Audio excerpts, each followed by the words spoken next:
Our next stop at the Bosch Rexroth booth here at Automate 2025. I'm joined by Jordan Kanter, and we're in the Assembly Technology, or the AT group, looking at some mechanical products. Jordan, thanks for joining me. Absolutely. What are we looking at? So you're looking at our MGE, which is our aluminum extrusion framing. Right here in front of you, you have all our different section profiles for the main structures that we can build.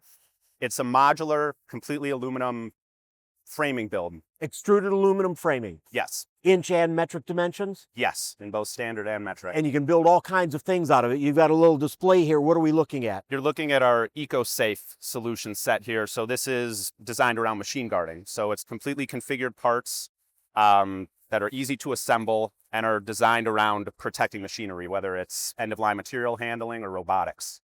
You talk about designing it. How do you design it? Is there a tool that you use to design it? Yep, so what we're highlighting here is our MTpro modeling software.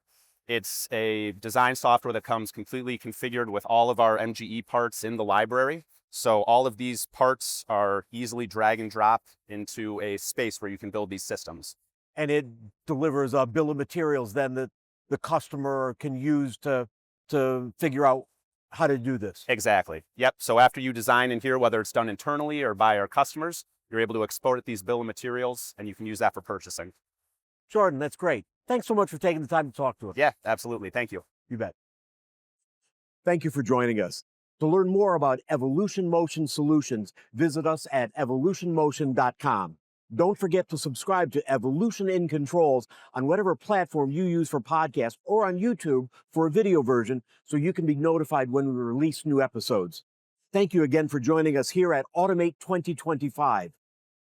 Remember, keep moving.